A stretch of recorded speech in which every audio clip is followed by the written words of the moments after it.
Hi! In front of me is Samsung Galaxy Note 20 Ultra 5G, and today I would like to show you how you can change default apps on this Samsung. Begin by opening Play Store. Now click on the search bar and download your new defaults.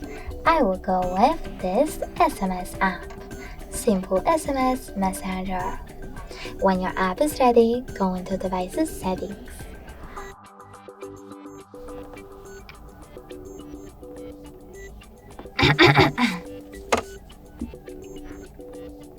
In Settings, scroll down and tap on Apps section.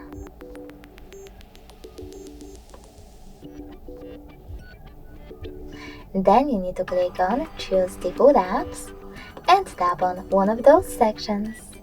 For example, I want to change my Messages apps. I have to click on SMS app over here, click on SMS Messenger new app in order to see the app, and then select the back button.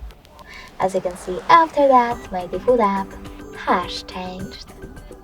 Thanks so much for watching. If you enjoyed this video, leave a like, comment, and definitely subscribe. Bye!